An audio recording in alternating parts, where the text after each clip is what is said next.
Bom dia, boa tarde, boa noite, depende de onde você esteja nos assistindo. A gente está começando mais uma live.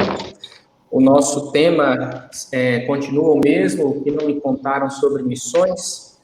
E hoje nós temos mais um convidado especial, mais uma vez, assim como da última vez ele não pôde mostrar o rosto, a gente vai falar sobre isso. Eu queria que o Jefferson apresentasse, mas antes disso eu quero dar as boas-vindas de volta, né, ao Danilo, mas está de volta conosco aí, depois de uma jornada, está sendo válido, né? Está sendo valoroso essa jornada aí. É sua, né, Danilo? Está sendo muito válido. Deus é bom, Nossa filhinha nasceu faz uma semana, exatamente hoje. Então, mas sim, foi uma jornada diferente. A famosa Sofia. A famosa Sofia está aqui. Ela está dormindo, está tranquila? A madrugada sua está tranquila? Está tudo certo? A madrugada está bem movimentada. Né? A madrugada está... estamos como a cidade do Cairo aqui, na madrugada. mas tudo bem, com saúde, e a minha esposa também, a Rena, está bem. Então, feliz de estar de volta. Bom. Parabéns. Hoje nós estamos aí o assunto hoje é falar sobre esse mundo oriental. O mundo oriental, ele me fascina muito, e servi muitos anos no mundo oriental, continuo ainda envolvido com o mundo oriental, e quando a gente fala em mundo oriental, a gente fala aí daquela turma do olho puxado, né? Que às vezes a gente não consegue, como brasileiro, identificar, né? Quem é japonês, quem é coreano, né? Tem duas Coreias, tem a China, tem Hong Kong, tem Taiwan, né? Esse mundo chinês, e fora a diáspora, né? A quantidade de chineses, se não me engano, a estatística aqui da Europa, estão falando aí em termos de 5 milhões de chineses dentro da Europa, né? E eles têm a diáspora dentro da Ásia, né? E os coreanos também, a força da Coreia do Sul, a força missionária da Coreia do Sul. Ou seja, a gente vai falar um pouquinho sobre esse mundo, né? O que é para um missionário brasileiro entrar nesse mundo oriental e essa visão, né? E o que nós podemos aprender. Então, está com a gente hoje aqui o Lee, esse é o nome que nós demos a ele aí, né?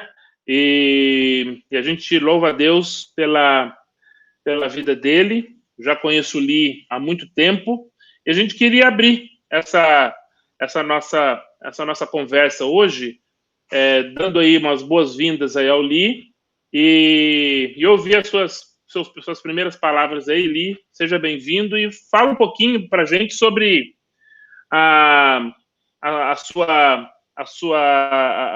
esse seu envolvimento, né? Como é que foi, né? Lá no Brasil, começar já a ficar envolvido com os orientais, né? Como que foi isso para você? Como é que foi tudo isso, esse início? Tá? Fica à vontade para dar uma compartilhada, e se tiver alguma coisa a gente interrompe você. Aqui nós estamos numa mesa, estamos bem tranquilo aqui conversando, mas se sinta à vontade entre nós aí. Amém. Obrigado aos irmãos Jefferson, Eliezer, aos demais irmãos, Danilo, por essa oportunidade de participar dessa live, dessa reunião juntos aí. Desejo que o Senhor edifique nossos corações, nos encoraje a continuar no exercício da obra do Senhor, né? Eu me lembro que em 2013 eu estava em obediência e adoração ao Senhor, num determinado país fechado, extremo, muito sensível, e aí eu encontrei com um amigo antigo. Ele era nacional, ele era daquele país X, e ele me disse assim: puxa vida, que bom que você está aqui, porque há 10 anos atrás, quando a gente se conheceu, muitos abandonaram o chamado, abandonaram a obra e até abandonaram a fé. E você, tão longe do Brasil, continua perseverando. Poxa, que bom estar aqui com você. Muito obrigado. Então, eu desejo do fundo do meu coração que nessas horas finais, aqueles que nos ouvem e nós que estamos aqui continuemos a nos edificar mutuamente e perseverar no exercício da obra do Senhor, por amor a Ele, obediência e adoração a Ele. Então, muito obrigado pelo convite. Mas sou brasileiro, como deu para perceber, sou carioca, sou torcedor do Botafogo, um time sofredor aí. Mas sou feliz ao Senhor, não devo nada a ninguém, não dou trabalho para ninguém, o Botafogo, né? Tá sempre ali e tudo. É a famosa Então, portuguesa. sou Em São Paulo, botafoguense, São Paulo nós chamamos de portuguesa. A portuguesa lá do Canindé.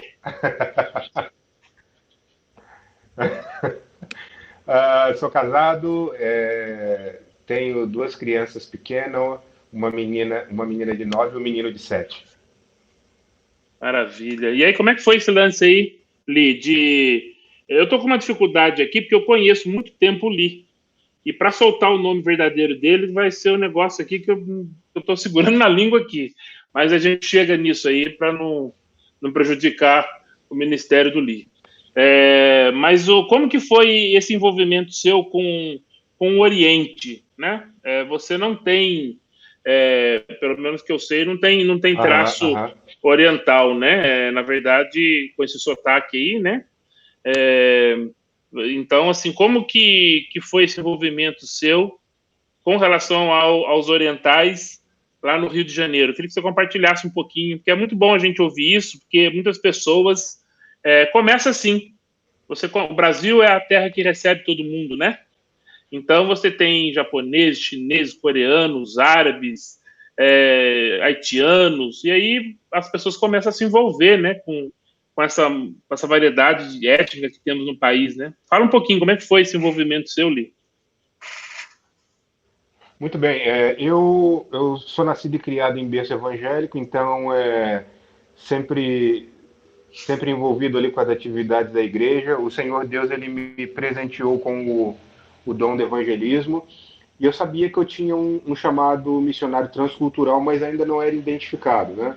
Foi aí então que, participando de uma conferência missionária, o Senhor, ele despertou o meu olhar, a minha atenção para esse determinado povo no Oriente. E aí eu perguntei para o Senhor, o Senhor quer que eu vá para esse país ou o Senhor não quer que eu vá para esse país? O Senhor quer que eu trabalhe com eles aqui, sirva ao Senhor aqui? Como que é isso? Foi aí então que eu comecei a ter contato e envolvimento com esse povo. Como você disse, o nosso país ele é multicultural e ele é muito abençoado porque o Senhor, ele traz a nós as nações da terra, não é verdade? Então, por uma questão de romantismo ou falha ou erro de nossos professores, colegas professores, pastores de seminário, nessa área de missiologia e evangelismo, gera-se um romantismo muito grande nos alunos, nos vocacionados, com relação ao ID. Na verdade, o Senhor não mandou a gente pegar avião nenhum e ir para outro país. O Senhor mandou a gente fazer discípulo.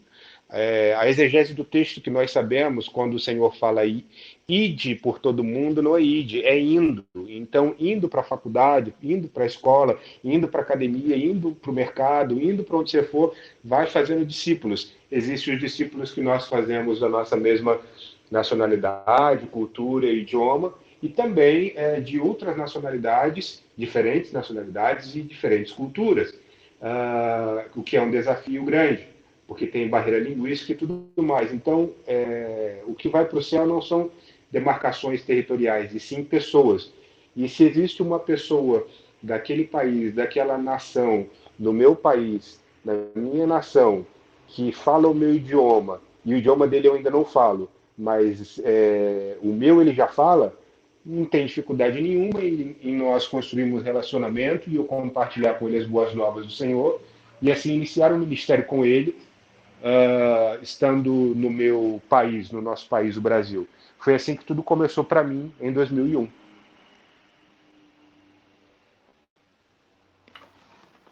Muito bom, Li. Um pouquinho só, Danilo. Nessa conversa aí, só para pegar esse gancho, você trabalhava, numa das etapas, você trabalhava com pastelaria. Como é que era esse negócio? Eu não sei se a gente pode falar do Ministério no Ministério do Pastel, usando aí o Ministério do Pastel. Como foi essa experiência? Como é que foi esse lance de começar a chegar na pastelaria? Na ocasião 2001, eu estava fazendo vestibular para a faculdade de fisioterapia e fiz vestibular, passei, aí ia começar a cursar fisioterapia. ah, e aí um belo dia eu lembro até hoje que eu peguei a bicicleta, saí da faculdade, subi a rua, aí me deu uma fome, eu ia para casa, falei, poxa, eu vou parar aqui e fazer um lanche. Quando eu olhei na esquina, era uma lanchonete. E aí nessa lanchonete havia esse povo do Oriente. E eu olhei para esse povo e eu me lembrei do chamado do Senhor na conferência. E o Senhor me disse claramente: esse é o povo, olha aí o povo, eis aí o povo que eu quero que tu trabalhe e me sirva com eles. E aí, naquele mesmo dia ali, na pastelaria, eu falei: bom dia, bom dia, português ruim para Dedéu, né? E aí ele: você quer o quê? Eu falei: eu quero um pastel de carne e um caldo de cana. Aí ele veio para dentro pro rapaz lá dentro e começou a falar um idioma esquisito, complicado e rápido, que eu não entendi nada. Falei, meu Deus, eu não entendo nada que eles falam, essa língua, e agora? Aí ele me deu o pastel e o caldo de cana e eu comecei a puxar assunto com ele. Eu falei, você está há quanto tempo no Brasil? Aí ele: eu estou há tantos anos. Aí eu falei, rapaz, mas você fala português muito ruim. Você tem que falar melhor a minha língua, você tem que falar melhor português. Aí ele: não tem tempo, trabalha muito, trabalha muito, trabalha muito. Eu falei, então vamos fazer o seguinte, eu te dou aula de português e você me dá aula do seu idioma. Aí ele: mas por que você quer aprender o meu idioma? Aí eu não podia falar que eu queria ganhá-lo para Jesus. Aí eu olhei para ele e falei, porque eu acho que um dia eu vou no seu país, vou visitar a sua cultura, que é muito legal. Aí ele: então tá bom, amanhã você vem aqui e eu não tenho dinheiro para te dar, mas você vem, come pastel, bebe caldo de cana e come pastel e estuda português. Eu falei, tá bom. E aí eu comecei a virar amigo dele e eu no segundo grau, eu nunca fui bom de português, mas eu orei muito, pedi graça ao Senhor e eu ia lá periodicamente e comecei a dar aula de português para ele me ensinando o idioma dele, eu comia pastel de todos os sabores com caldo de cana, não aguentava mais pastel. Falei, meu Deus, não aguento mais de pastel. E aí tempos foram se passando e no final, indo para o final da história, no final do expediente lá por volta de 7 e pouca da noite, a gente estava fechando a lanchonete, o latão da lanchonete, e de lanchonete aquilo ali virou um culto e fizemos um culto para o Senhor ali. Muito bom. Li, boa tarde, meu querido. Que bom que você está aqui com a gente hoje. Eu compartilho um pouco, do seu sofrimento como torcedor, porque eu sou torcedor do Clube de Regatas Vasco da Gama. Então, eu sou vascaíno. E, inclusive, recebi um alô aqui já. Somos alvinegro. Não é? Recebi um alô aqui do nosso amigo Leonardo Cunha, que o Jefferson Elias conhece bem, né? Flamenguista enjoado. Grande Léo flamenguista. Grande, salve, Léo. Salve, Léo. Salve, Léo. Flamenguista e enjoado são coisas que é difícil a gente separar, né? Mas é verdade, amigo nosso, a gente ama, assim mesmo. Li, a pergunta que eu queria fazer para você, ela está um pouco relacionada com a mente chinesa. Eu queria que você, nesse processo, né, de interação seu com a cultura chinesa, sendo brasileiro, isso inclui tudo, né? Idioma, mas eu queria que você pudesse fazer aí uma exposição aí do o que da cultura, da mente chinesa comparada com a nossa brasileira, né? O que nisso tudo te impactou mais e as diferenças, né? Desse modo de pensar e como isso influenciou você no seu chamado, né? Na sua caminhada no seu chamado. Oli, rapidinho, deixa eu completar um pouco. Eu estava até pensando nessa pergunta que o Danilo fez. Aumenta um pouco o âmbito, não somente o chinês, mas fala também do japonês, do coreano, porque, como o Jefferson falou na introdução, é um mundo inteiro, né, ali, diferente. Existe diferença entre eles? É tudo igual mesmo? Como é que funciona isso? Tá, então eu vou começar pelo irmão Eliezer. Existe diferença, apesar de que se não tem tempo, não tem como, mas se fizéssemos uma pesquisa arqueológica, antropológica, histórica daqueles povos ali, nós vamos ver claramente que existem ramificações, vos garanto, existem ramificações do povo chinês, do que hoje nós conhecemos como China, porque naquela época não era China, eram várias nações. Imagina, mentaliza na sua cabeça aí o mapa da China.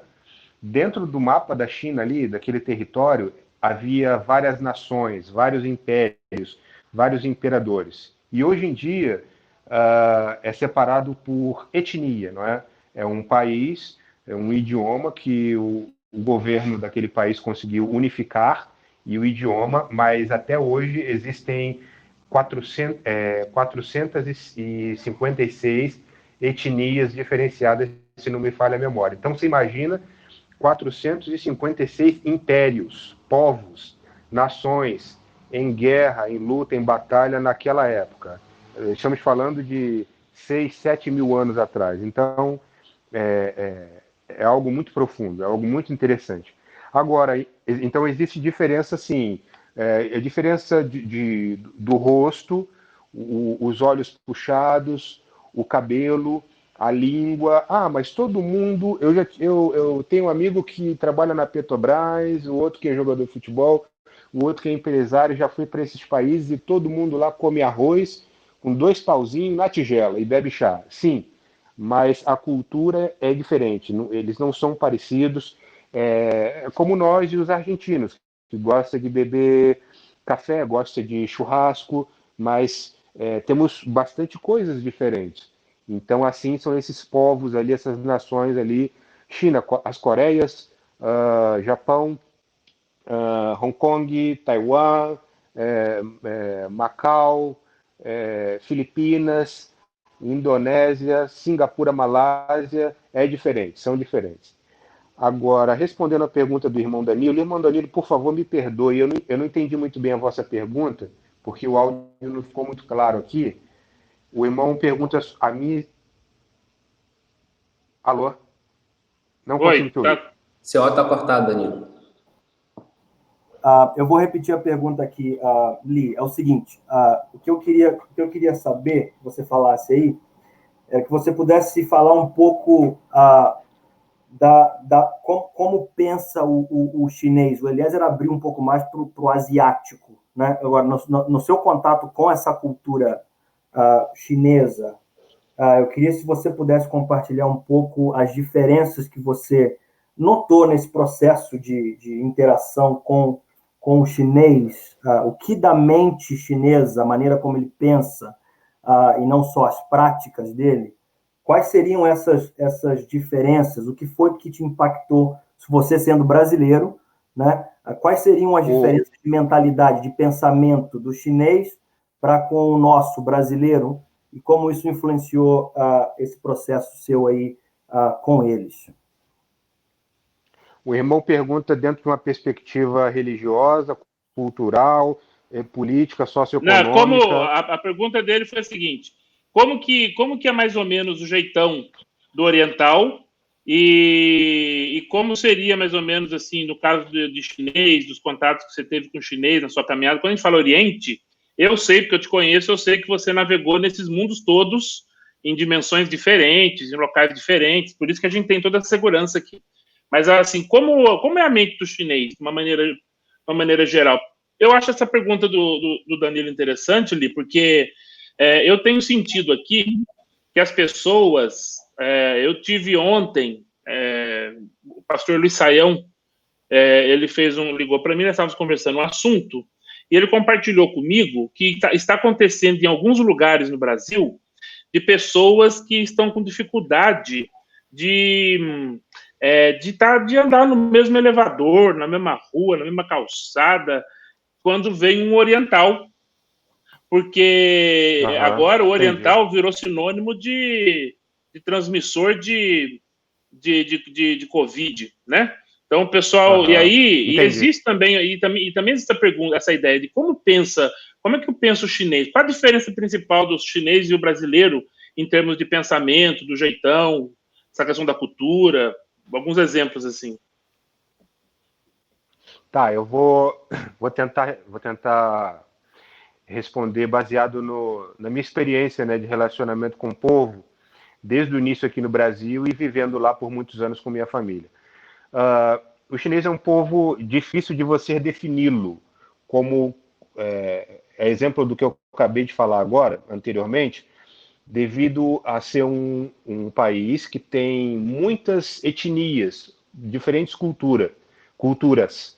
Então, é difícil de você defini-lo, é difícil de você definir a mente dele, porque um camarada do sul, ele pensa diferente do camarada do norte, porque o idioma que eles falam é diferente, a cultura, o background, a cosmovisão deles é diferente, em diversos sentidos.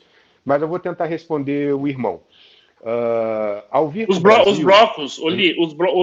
de semelhança, talvez. As semelhanças, eu sei que tem essa diferença, né? O gaúcho e o paraense são outras culturas, né? Mas de uma maneira geral, algumas coisas que se assemelham dentro desse norte, sul, leste, oeste do chinês, assim, algumas semelhanças do bloco, né? Alguma coisa assim que possa destacar. Vergonha, alguma coisa assim deles que a gente... Tá. A mentalidade do chinês, a cultura chinesa, a cultura do Oriente, ela é uma cultura da honra e da vergonha, diferente da nossa cultura. Um exemplo para aqueles que nos ouvem. No Rio, eu sou carioca, no Rio de Janeiro, as emissoras de televisão, elas fazem questão de produzir notícias de conteúdo agressivo, como violência, morte, corrupção, assassinato, escândalos e coisas desse tipo. Coisas ruins, em vez de mostrar coisas boas do nosso país, da nossa nação, do Rio de Janeiro propriamente dito, que é cartão postal do Brasil, não é? Na cultura no Oriente, nos países onde eu transitei, eu me envolvi a serviço do Senhor, eles jamais fariam isso, exatamente pelo fato de que é uma cultura da honra e da vergonha. Em 2008, no evento das Olimpíadas, teve um terremoto muito terrível lá. E muitas organizações humanitárias, Cruz Vermelha e tudo, quis entrar nesse país, onde sediou as Olimpíadas em 2008, para poder ajudar nesse terremoto terrível que teve. E o governo não permitiu a entrada de repórteres e de nenhuma dessas organizações para poder ajudar, exatamente por causa dessa questão da honra e da vergonha. Nós não sabemos a veracidade, por exemplo, em nossa contemporaneidade, das notícias sobre o Covid-19 nesse país. Nós não sabemos a veracidade, por causa da cultura da honra e da vergonha. Então, quando eles chegam aqui no Brasil, eles têm um choque transcultural muito grande, porque nós somos muito abertos, nós não somos reservados, nós nos expomos muito. Eu abro a minha casa para você, você vem e olha. Por exemplo, na cultura carioca, você entra na minha casa, a nossa cultura, a cultura do carioca, é mostrar todos os cômodos da minha casa. Então eu chego para você e te mostro, faço um tour contigo dentro da minha casa, e você na minha também. Os intestinos. Pois é. A gente revela os intestinos das nossas particularidades. Eles jamais fariam isso. Então, eles têm um choque transcultural. Mas eles comentam entre si, não, isso é cultural, não, isso é assim, isso é assado. Mas não se envolvem muito, porque eles é um povo muito focado, é um povo muito disciplinado. Então, se o objetivo é trabalhar para arrecadar dinheiro e ter uma melhoria de vida, da qual ele não consegue e não conseguiu no país dele por causa da quantidade populacional, né? Ele vem para cá e ele vai fazer isso. E na maioria das vezes é o que acontece. A gente vê eles com o carro do ano, apartamento de frente para a praia, só trabalhando de lojinha, de lojista e loja de R$1,99. Então eles são muito disciplinados, são muito focados.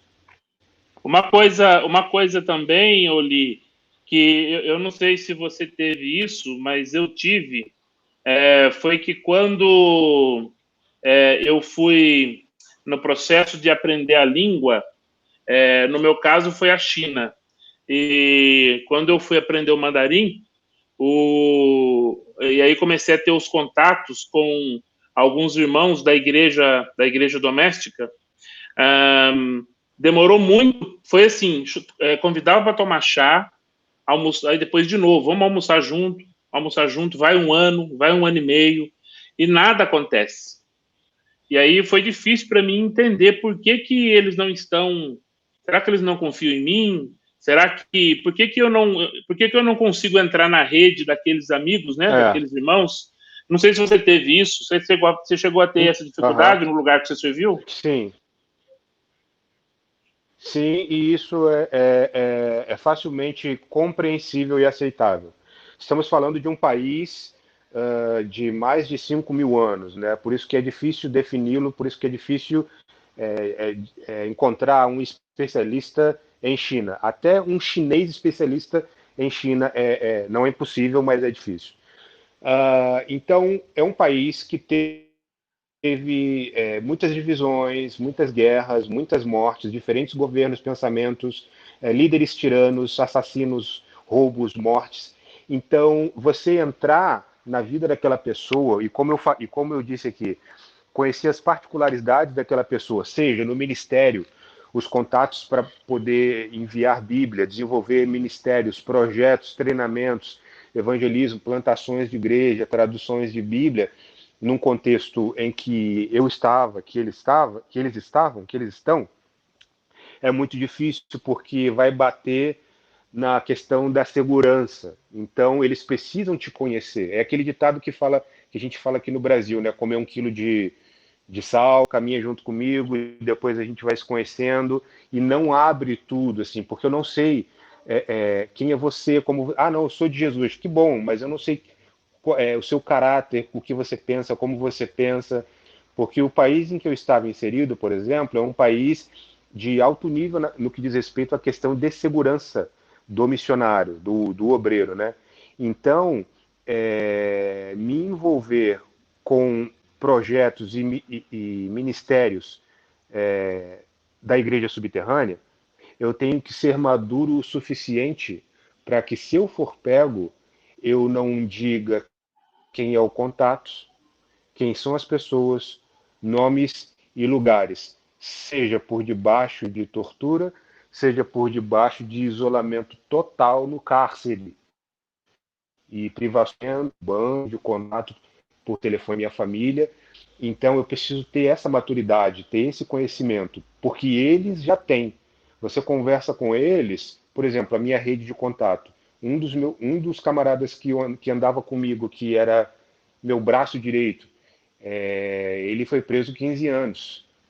E uma outra irmã foi presa 3 anos. Ela tem 74 anos de idade. Ela me dizia que na cadeia os policiais batiam nela igual batiam em homem. Ela com 74 anos de idade. Então, eles não querem, não é individualismo, não é etnocentrismo, eles não são centralizadores, eles não querem esconder as coisas de nós. É pura e meramente questão de segurança.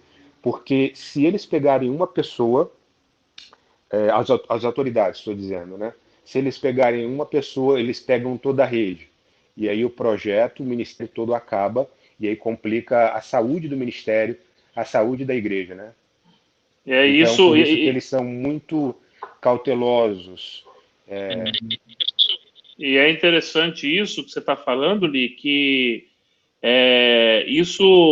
essa questão moldou tanto a cultura, em que quando a gente vai na casa de um chinês, por exemplo, eles costumam dar numa mesa, né, a cadeira que dá de frente para a porta. Por quê? Como o Li falou, tem muita questão de batalha, guerra. A história da China é uma história de reinos conquistando reinos, né? Então, essa ideia de você... a pessoa que eu convido... Então, se eu convido o Danilo senta na cadeira mais importante da mesa, que é a que dá de frente para a porta. Porque antigamente, né, quando você não gosta de alguém, ou se você tem alguma coisa, você põe o cara nas costas da porta, né, para poder, se houver uma invasão, qualquer coisa, né? Então, isso que era uma coisa de espada, de guerra, Isso nos dias de hoje moldou até a etiqueta numa mesa, né? Você vê como é importante. É um país com uma cultura realmente muito profunda. Por isso que é difícil realmente essa compreensão, né? E eu acho legal esse assunto, porque nós estamos falando do mundo oriental. Grande parte do mundo oriental tem essa questão da perseguição. Então, para nós que vivemos num país que não tem perseguição, é muito complicado para a gente avaliar quando a gente entra num mundo desse. Por que ele não dá oportunidade para mim? Porque ele precisa escanear você, meu amigo. Ele precisa escanear quem é você. Ele não vai abrir a rede dele porque ou você é mais um daqueles que vem tirar foto e trazer relatório para mandar para o seu país para dizer o que você está fazendo. Essas pessoas, não. Eles querem saber qual é o seu envolvimento. Você veio aqui porque você ama o nosso povo?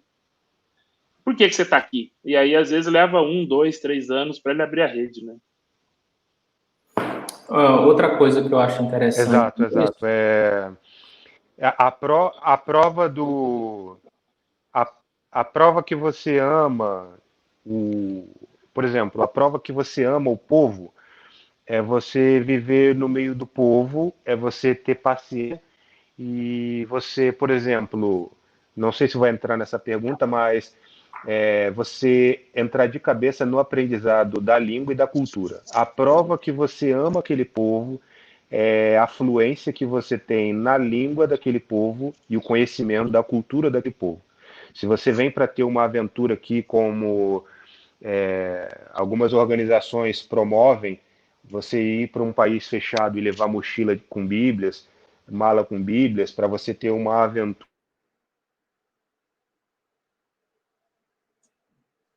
testemunho de que você fez isso, fez aquilo outro. Não é isso que pessoas sérias e estão fazendo coisas sérias naquele país querem. Eles querem pessoas que estão dispostas a dar a vida por aquele povo, por Cristo Jesus, como eles estão. Por isso, então, que leva tempo na construção do relacionamento. Naquele país, naquele contexto. Agora, fora dali, aí já é outra coisa. A postura deles muda completamente. Mas lá naquele país, eles são assim. O que eu estou vendo na nossa conversa, quando eu comparo com as outras conversas que tivemos nas outras semanas, mais uma vez, o mesmo padrão vem se repetindo. O padrão de que para se entrar num povo, nós precisamos primeiro ganhar o direito de ser ouvido. Não adianta simplesmente ter a mensagem se você não tem o ouvido da pessoa para transmitir a mensagem. Essa questão da identificação do povo através da língua, através da cultura, ela tem se mostrado, pelo menos nas conversas que temos tido até agora, essencial. O passo essencial, o passo inicial para qualquer relacionamento em qualquer cultura. E olha que nós já lidamos com culturas europeias, com culturas árabes, nordestinas, africanas, e agora estamos lidando com culturas orientais. E o mesmo padrão, ele sobressai. Isso, para mim, está sendo muito interessante. Agora, Ali, deixa eu voltar um pouco. Eu estou um pouco curioso aqui, eu queria voltar um pouco na sua história, que você saiu do Brasil e morou no mundo oriental por um período de tempo. Me conta, na realidade, são assim, algumas perguntas para você desenvolver, né? Primeiro, eu queria saber como é que foi a sua preparação, até também para poder abençoar os que estão nos ouvindo e que tenham talvez esse interesse de servirem ao Senhor nesse mundo. Como é que foi a sua preparação? O que você fez conscientemente do momento em que você entendeu, Deus está me chamando para este povo? O que você fez para se preparar? E o que você fez enquanto serviu, como você se preparou enquanto servia, né? E chegando lá, quais foram os desafios culturais que você enfrentou? E aí a minha terceira pergunta seria, para um brasileiro, qual seria o maior desafio cultural para ele no mundo oriental?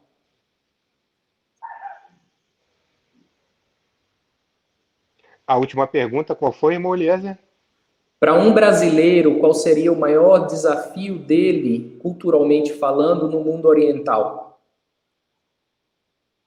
Tá, ok. Vamos lá.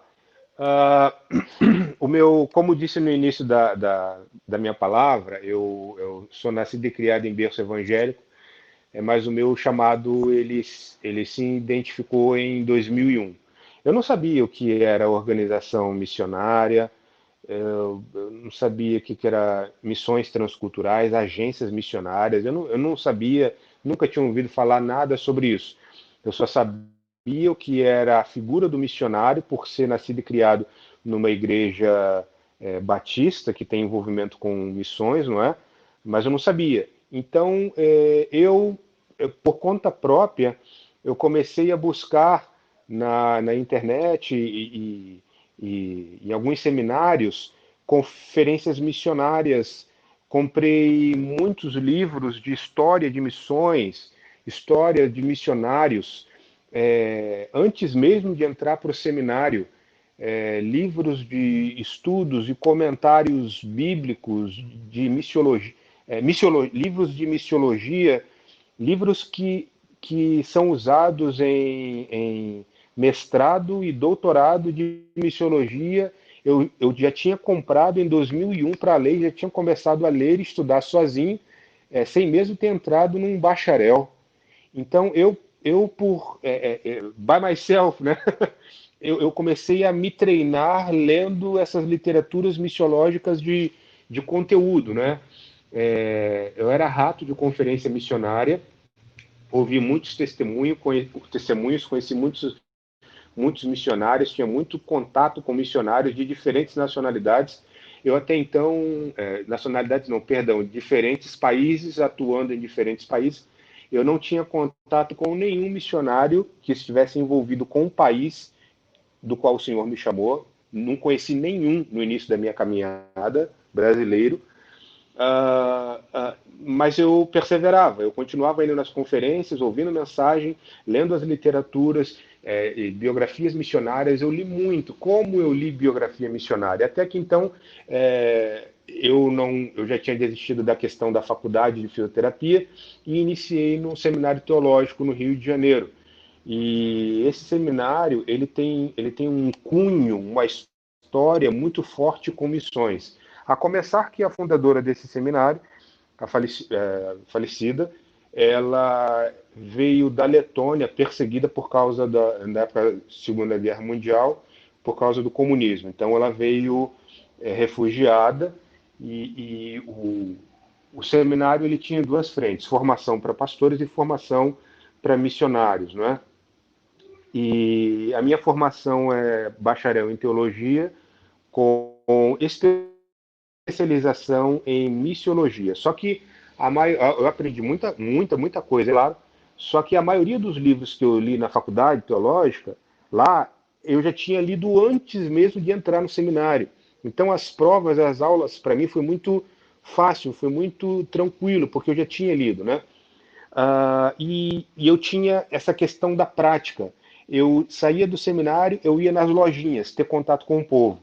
E os professores eles ficavam muito impactados com esse meu dinamismo de aprende e pratica, aprende e ensina, aprende e evangeliza. Eu sempre fui muito assim.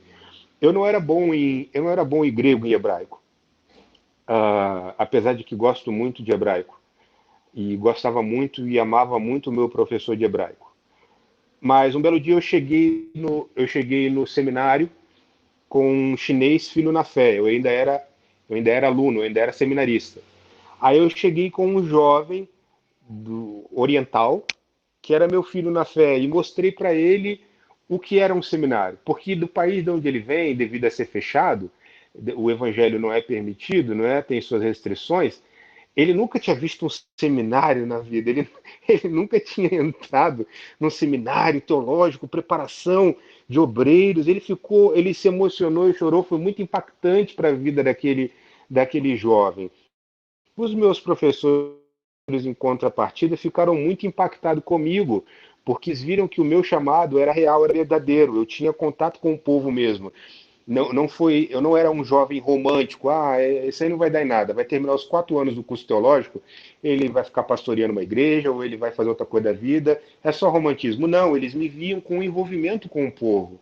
E eu me lembro que no meu último ano de seminário eu fiquei em recuperação e aí fui para a prova final de grego, né? Eu estava com muita dificuldade em grego, muita dificuldade. E na prova eu precisava de dois décimos para passar e eu não consegui. O meu professor de grego, ele era conhecido no seminário como o carrasco, que reprovava e não facilitava ninguém no seminário. E aí, quando ele corrigiu a minha prova na minha frente e ele viu que eu não consegui os 2 décimos, eu também vi na frente dele ali e vi que eu ia ficar reprovado, no meu último ano de seminário, no ano seguinte eu estaria indo para o campo e eu ia ter que ficar mais um semestre no Brasil só para fazer o bendito do grego. Ali na hora da correção, ele olhou para mim e ele falou que assim, meu filho, eu conheço você, o seu caráter, o seu chamado, o seu amor pelo Senhor Jesus e o povo que ele te chamou. Eu, em hipótese alguma, vou impedir a obra de Deus, o agir de Deus de fluir na sua vida. Eu aprovo você porque eu te conheço. Não é uma prova de grego que vai te reprovar. Vá em paz e realize o seu ministério lá naquele país, lá naquele povo, na presença do Senhor. E, rapaz, foi muito impactante. Agora, partindo para a terceira pergunta. Ô, Li. Ô, meu irmão pode me ajudar, irmão Elias? Deixa eu só, Li, antes Pode falar. aliás, antes do Li responder a pergunta que fugiu aí, a metralhadora de perguntas aí, eu estava ouvindo essa história aí, e aqui a gente, nessa live nossa aqui, é um bate-papo, né? E eu conheço poucos. Eu conheço poucos que eu caminhei e caminho com sangue no olho. Na minha terra a gente fala sangue nos olhos, na questão evangelística.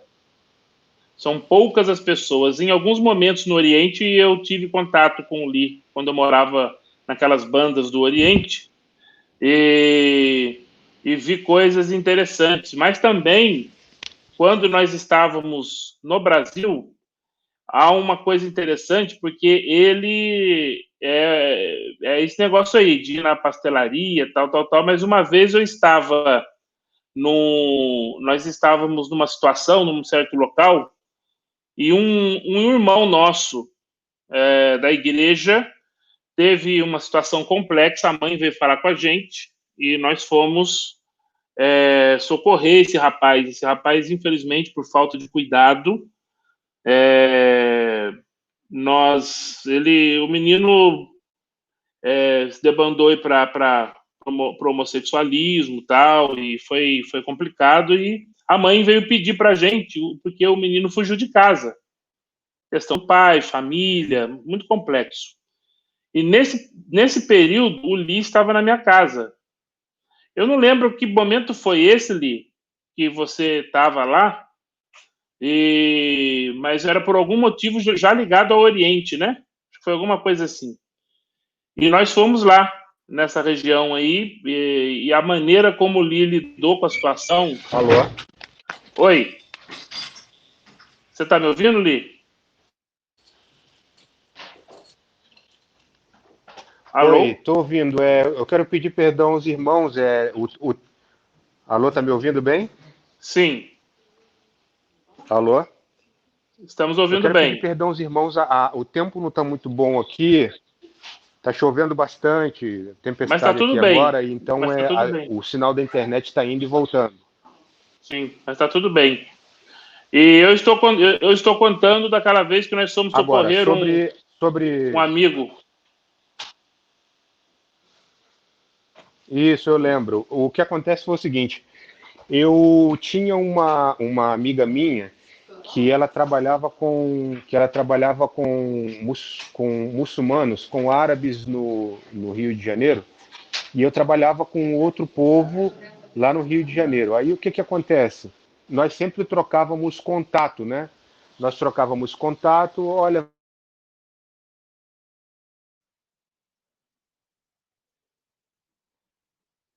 A chuva tá pegando lá, hein? O clima tá Acho que ele perdeu a... Voltou ali. Eu acho que ele perdeu o sinal. Acho que ele perdeu o sinal, sim. Mas vamos continuar aqui. Vamos continuar aqui. E eu me lembro que o Lee, rapaz, era uma situação complicada, porque era uma região perigosa, era uma região que esse rapaz, ele fugiu de casa por questão de homossexualismo e tal, e a mãe é mãe, né? Coisa interessante isso, né? Ela estava realmente preocupada em saber como é que estava o filho. E foi interessante porque quando nós chegamos nesse local, um local perigoso, nós tínhamos que localizar onde estava esse rapaz. E já estava já com todos os trejeitos, né, do travesti e tal. E aí você tem que ter... Qual é a visão disso? Você tem que ter amor, né, cara? Você tem que ter compaixão. E a forma como o Lee chegou para abordar tudo, sabe? Porque as pessoas vieram achando que a gente era alguém da polícia, talvez, ou algo assim.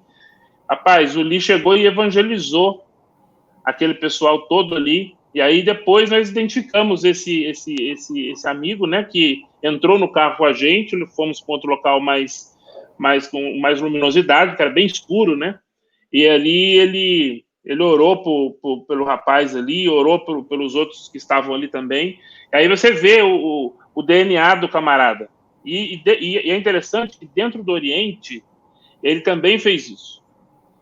De tempo em tempo ele chegava com alguém, ora por esse aqui, porque está acontecendo isso e tal. Então o DNA do Lee é muito evangelista. É um evangelista assim, rapaz. E pena que quando você trabalha num país complexo, né? Um local onde ele trabalhou foi extremamente sigiloso, então não dá para abrir. Mas assim, a forma como Deus usou ele ali, aonde ele ia para situações extremamente complexas, e local complicado, entrada extremamente fechada dentro do Oriente, e Deus usar ele, sabe? Através ele nem língua na época, quando ele começou a ter contato com algumas regiões bem difíceis ali, nem a língua direita ele falava. E foi interessante que ele escrevia sinais, tal. Depois, com o tempo, ele aprendeu, né? Algumas línguas faladas ali no Oriente. Mas eu acho que agora é interessante. Ele está com... acabou a energia elétrica, voltou, ele está contactando aqui. Mas eu acho que enquanto ele entra aí, eu acho que vocês podiam me...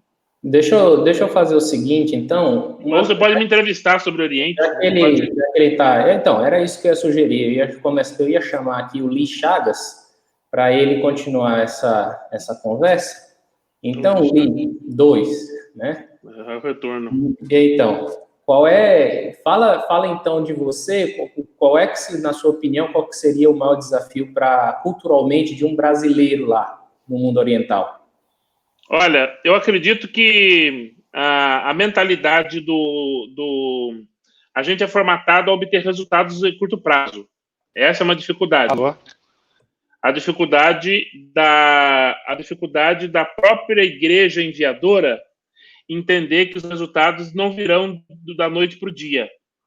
Imagina que você tem que mandar relatório para a sua organização, para a sua igreja, e você tem que dizer que você vai ter que você está estudando a língua. Aí passa outro mês, relatório, estudando a língua. Então, se você não preparar a sua igreja e as pessoas que enviaram você, quando você chega no Oriente, você tem problemas com a igreja enviadora, porque ela vai querer de você algo que não vai acontecer, né? Como o Lee falou, essa ideia de eles escanearem você é o tempo, e eles têm um scanner de alta resolução. Nós estamos falando de mundos bem diferentes. Então, esse é um problema.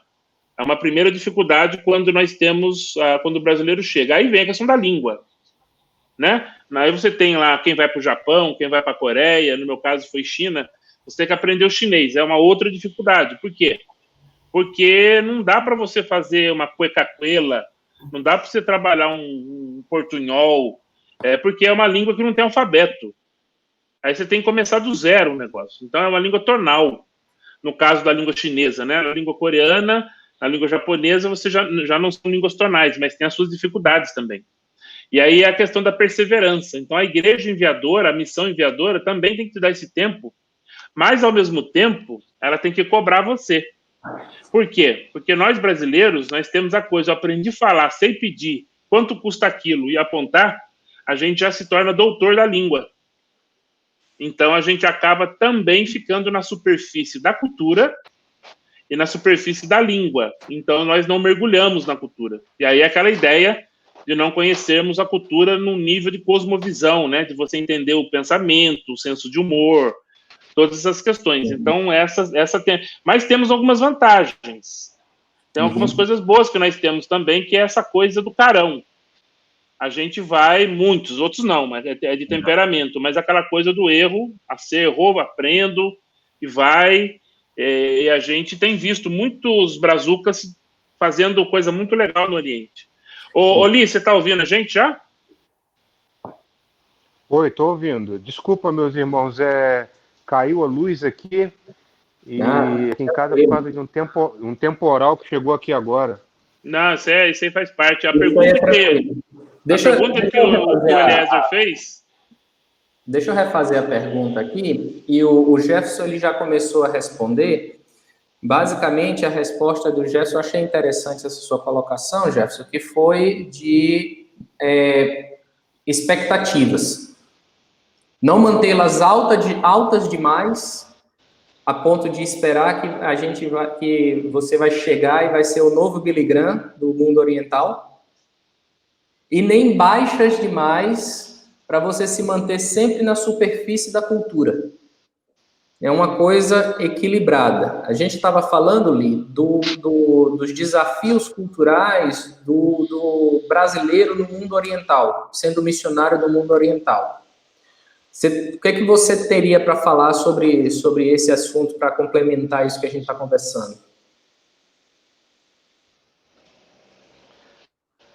Bom, até onde eu ouvi, a internet voltou aqui, eu ouvi o Jefferson falar, até onde eu ouvi, essa questão cultural, ela realmente é muito complicado, porque não adianta você só saber a língua, você precisa conhecer também a cultura, porque em alguns países no Oriente você precisa saber como faz a aplicabilidade daquilo que você vai falar, por exemplo.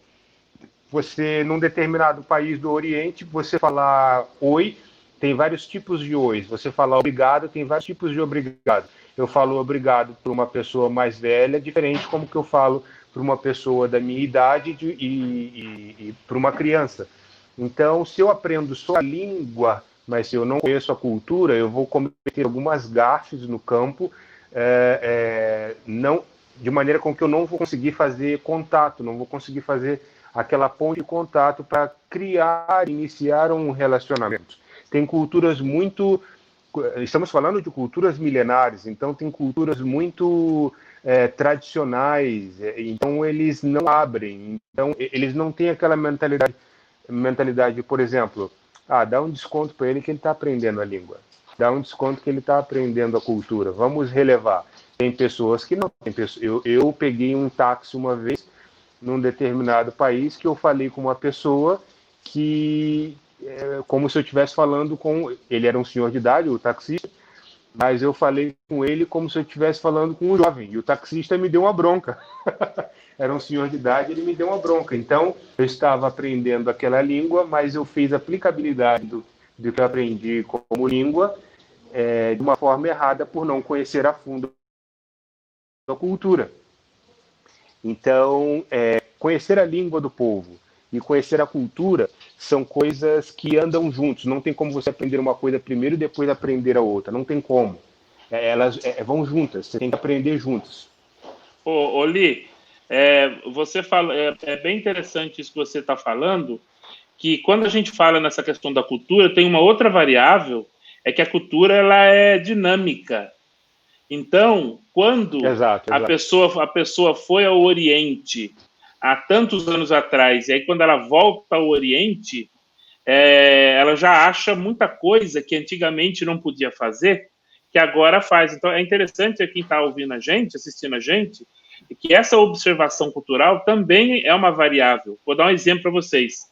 Hoje, quando a gente fala, no meu caso, eu estou falando da China, por exemplo, hoje, quando você vai na China, antigamente, eu peguei o período, quando eu cheguei em Pequim, eles faziam pouco tempo que descobriram o uso da calça jeans. E aí, foi um negócio tão interessante que, né, o negócio rolou, chegou agora, isso, há pouco tempo que chegou. Você ia comprar qualquer coisa com cartão de crédito, você não tinha esse negócio de cartão de crédito. Hoje, a tecnologia, a economia chinesa, a globalização, você chega em muitos lugares hoje na China que você pega o seu telefone e aí você mostra lá só o seu rosto. E aí você vai lá na vendinha lá do Jiao lá e você compra as coisas só... A tecnologia mudou e automaticamente os jovens também já estão numa outra pegada. Eles não são tão tradicionais como aquele pessoal do antigo, mas os jovens já estão questionando muita coisa. Os jovens já estão... Esse é um dos motivos também que a gente vê a igreja crescendo nesses lugares, e muito entre os jovens. Eles estão questionando muita coisa. Quer dizer, então mudou. A gente tem que estar observando essas questões culturais, né? Essas transições culturais também. A China não é a mesma de 5 anos atrás, quando eu saí. Ela já mudou. O que acontece? Sim, o que acontece? A nova geração... Estamos falando de gerações. As gerações, elas são diferentes uma das outras.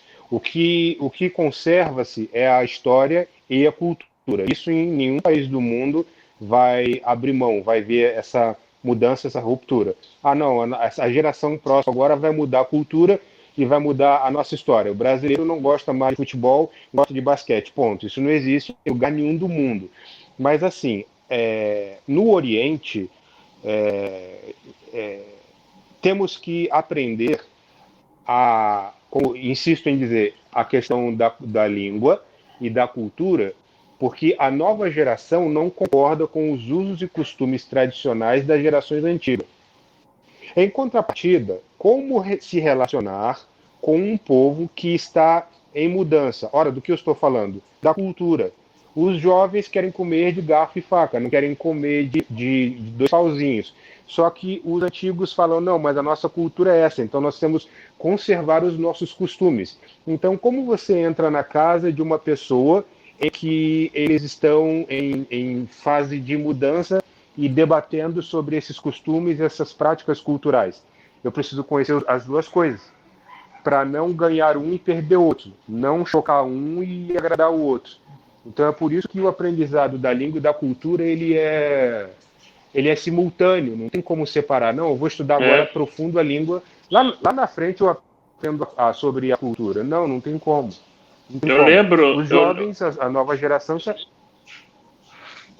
Li, eu lembro que... Tá dando um delayzinho, mas eu lembro que antes da Olimpíada, ninguém falava inglês. A gente ia em qualquer estabelecimento, nós íamos, por exemplo, no aeroporto, estabelecimentos internacionais, que teoricamente fala-se 2 línguas, né? O inglês e a língua local, lá no caso meu era o chinês. Depois da Olimpíada, começou a ter o pessoal falando chinês. E aí a economia chinesa cresce, e o que acontece? Os chineses começam a mandar os seus filhos para o Canadá, para os Estados Unidos. Eles vão, têm um contato com o Ocidente e voltam. Não é? E alguns voltam com as práticas culturais ocidentais. Então, também já está havendo essa mudança, e alguns retornam do Ocidente e tiveram contato com o Evangelho.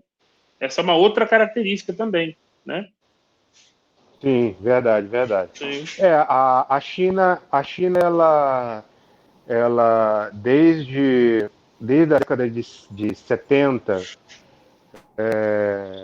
aí vem a década de 80, ela começou a abrir devagarinho para o mundo, não é?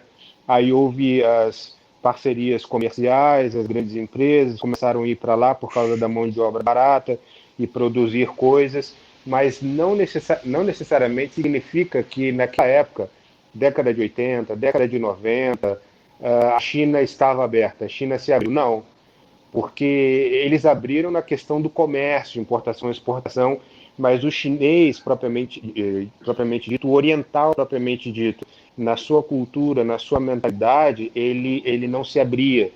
Ele, não, eu vou comer com 2 pauzinhos e acabou. Não, que conversa é essa que entra dentro de casa com os sapatos? Eu venho com um sapato sujo da rua, eu entro dentro de casa e sujo o chão da minha casa? Não, eu vou deixar os sapatos do lado de fora ou no armáriozinho e vou andar dentro de casa com os meus chinelos de dentro de casa.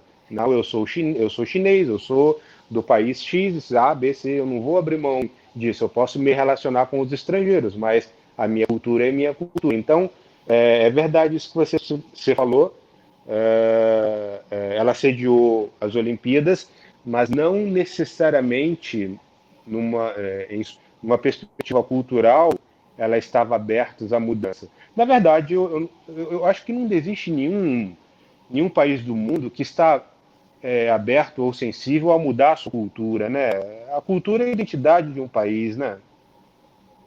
É lento, né? E esse processo é lento e algumas coisas não mexe, né? Não muda. Oli, No México. eu queria fazer uma pergunta para você, que é Deus, pela misericórdia dele, né? Ele muitas vezes ele nos permite ver coisas que ele está fazendo no mundo, né?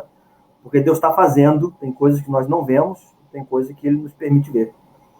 E não há dúvidas de que Deus tem atuado no mundo oriental de maneira muito poderosa, né?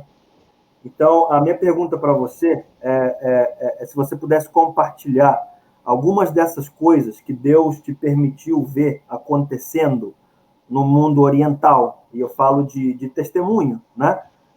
Nesse seu tempo ali, o que você poderia compartilhar com a gente dessas coisas que você teve o privilégio de ver Deus agindo e atuando e salvando vidas ali onde você está? Tá, muito bem. Eu gostaria de relembrar que eu estava num país muito fechado, muito tenso aos trabalhos e ao avanço da obra missionária, que perseguia os nacionais daquele país e resistia aos estrangeiros que vinham com o objetivo e a proposta de divulgar as boas novas do nosso Senhor Jesus. Mas eu me lembro que, antes de contar o testemunho, eu gostaria de dizer aos irmãos que para Deus nada é impossível e que o Senhor ele continua salvando, curando e libertando. Ele não mudou, ele é o mesmo. Não existe portas fechadas para o Senhor.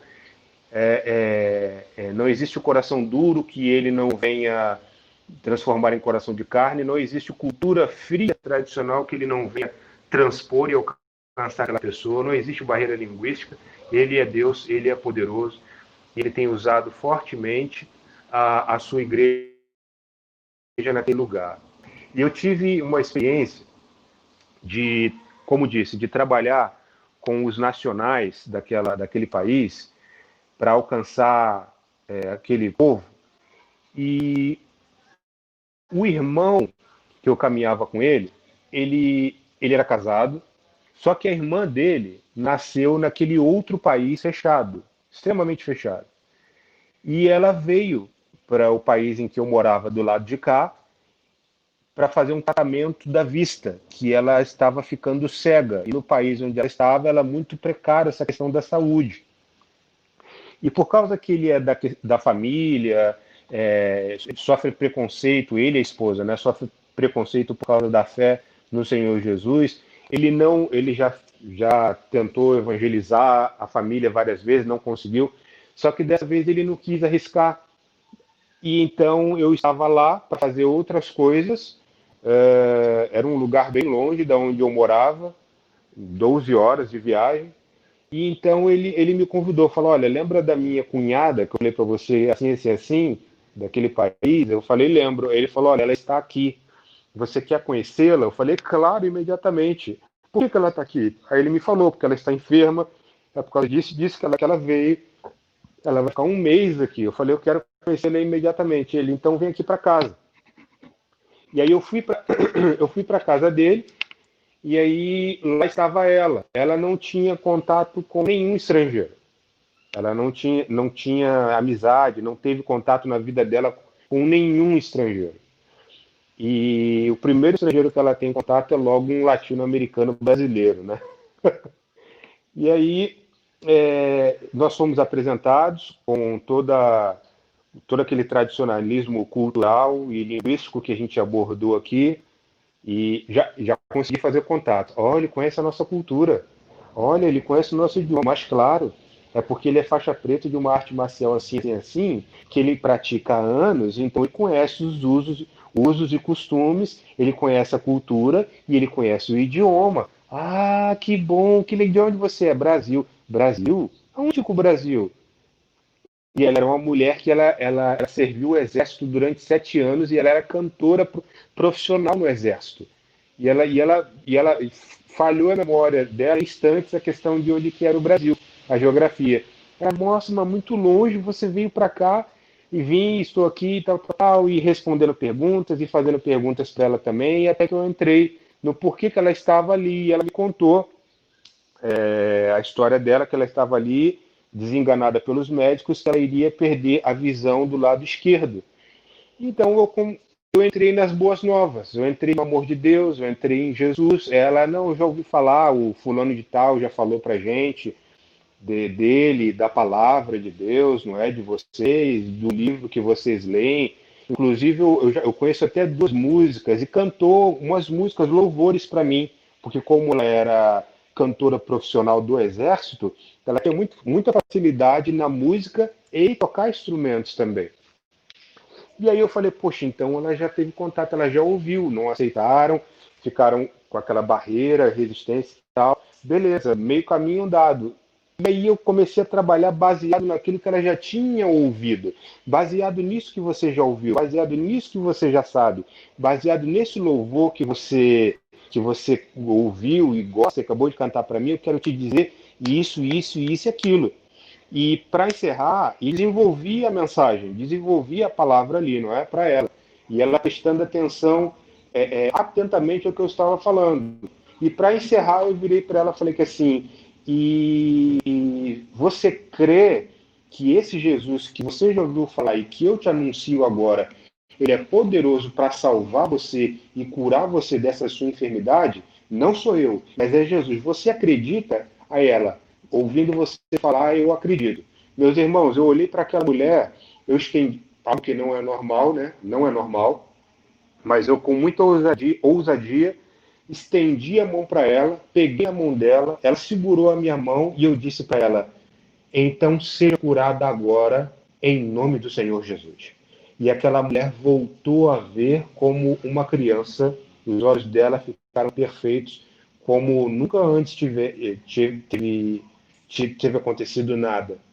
E ali ela se arrependeu, ela recebeu o Senhor, nós oramos, ela entendeu e ela quis Jesus. E foi tão profundo, nós oramos, ele foi tão profundo, nos alegramos que ela tinha um violão encostado na parede. E ela pediu ao cunhado dela o violão. E a música que ela cantou no idioma dela foi aquela Graças do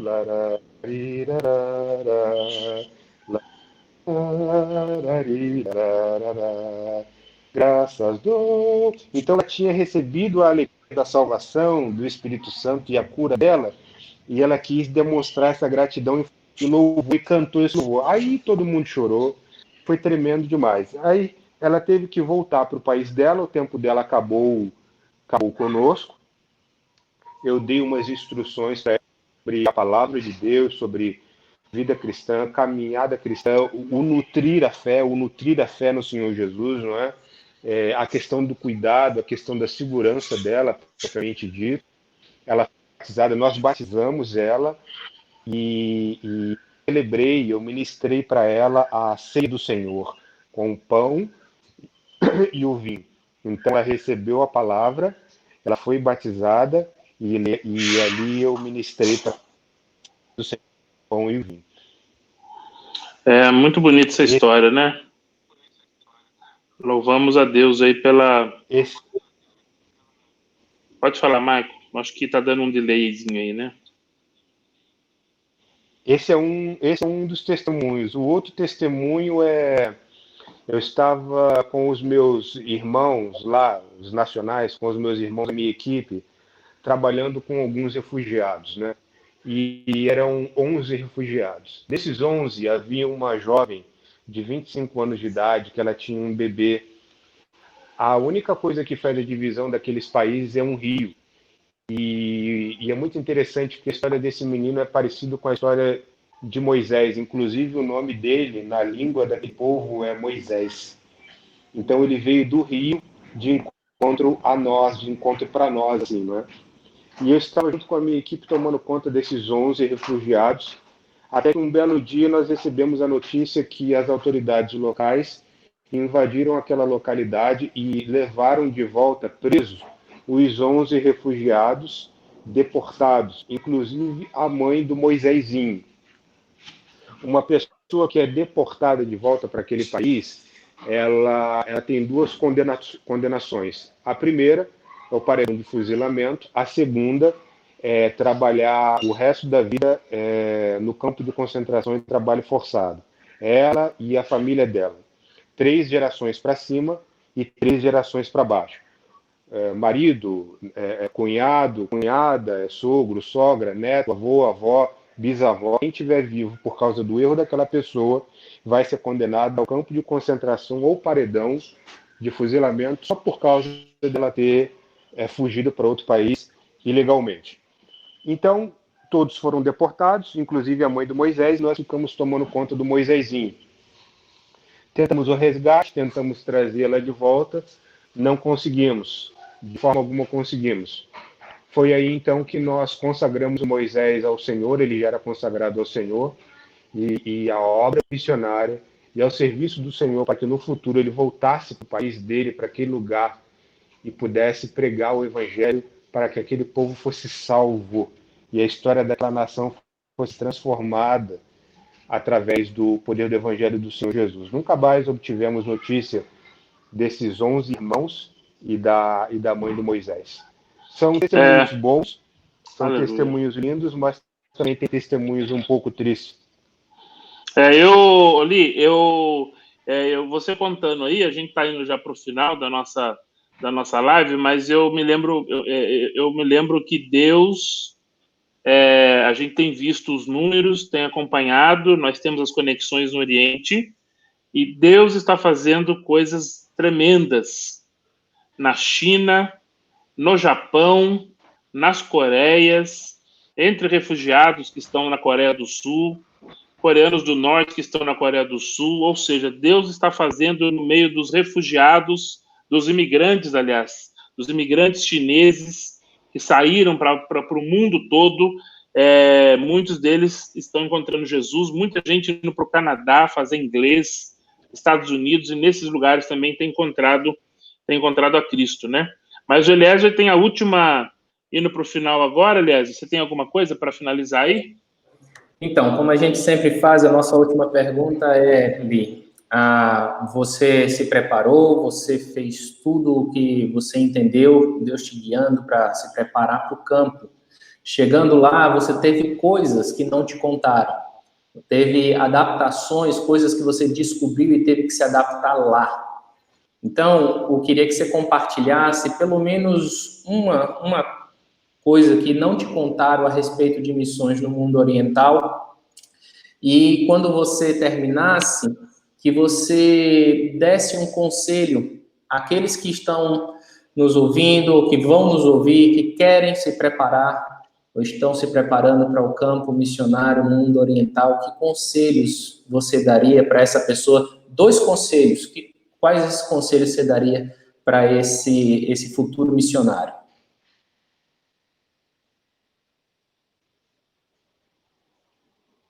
Bom, um conselho que eu daria para os novos irmãos missionários vocacionados é: conheça a ti mesmo.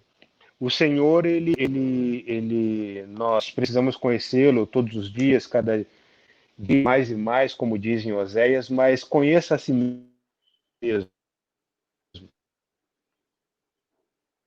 Saiba avaliar para você mesmo. Eu tive, por um tempo, um irmão, eu gosto muito dele lá no país que eu estava em. O nome dele O Jefu, ele é um grande mentor, e uma vez ele falou para mim que assim, ele falou para mim assim, se autoavalie e pense quem é você, o que você está fazendo aqui e o que te trouxe aqui. Quem é você? O que você está fazendo aqui e o que te trouxe aqui? Infelizmente, como disse no início de minha palavra, muitos jovens, muitos vocacionados que estão indo agora, eles estão muito envolvidos na questão do romantismo, sem entender a real causa do evangelho, da cruz, do ser discípulo do Senhor Jesus, não é verdade? Então,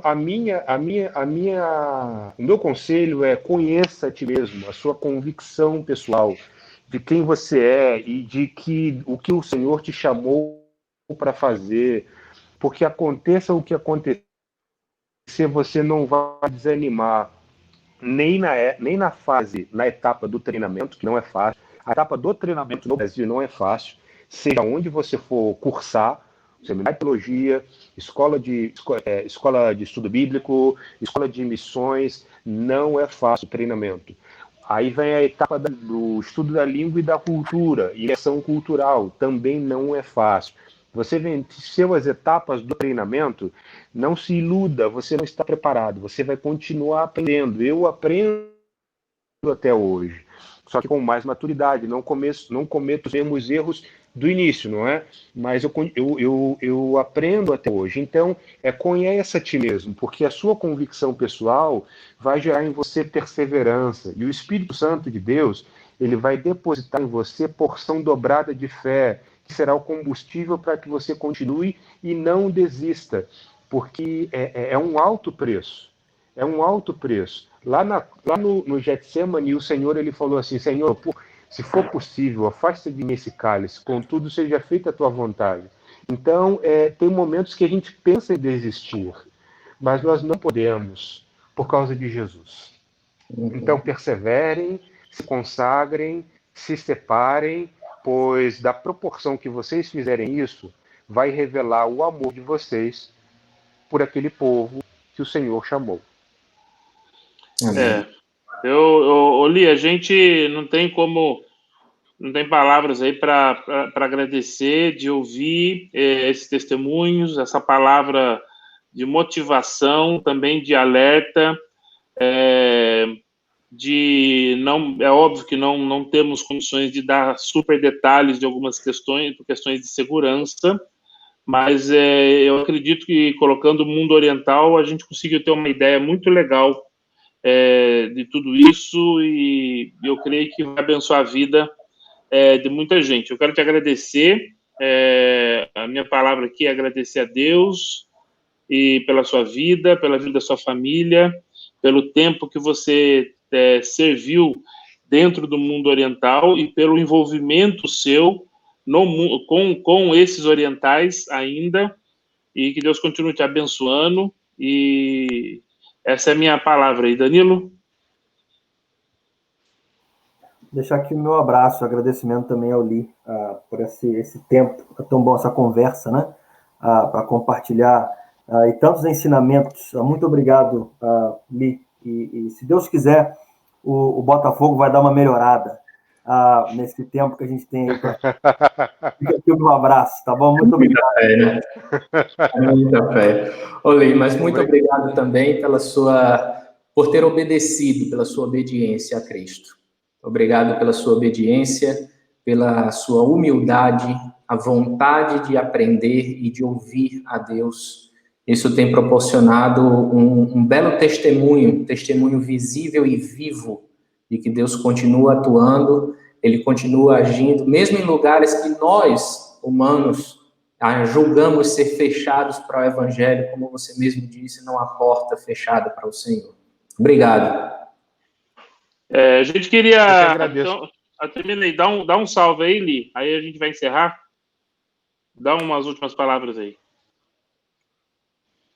Não, eu que agradeço essa oportunidade, eu agradeço aos irmãos, eu agradeço ao Eterno, Deus e Pai, que nos chamou para passar a eternidade ao lado dele, mas enquanto vivermos, testemunharmos do doce nome de Jesus, aqueles que choram e ninguém vai enxugar suas lágrimas, aqueles que se desesperam e não têm esperança e ninguém vai levar a esperança a eles, né, a esses povos. Então, eu agradeço ao Eterno, eu agradeço aos irmãos e meu apelo é que perseverem no exercício da obra do Senhor, em obediência e adoração a Ele. Muito obrigado a todos. Bom, obrigado a todos que estiveram com a gente aí nessa live tão top aí, que nós conversamos sobre o mundo oriental, e esse nosso vídeo estará no canal do Hikma International Ministries lá no YouTube. Um abraço a todos e Shandi Jufunimen.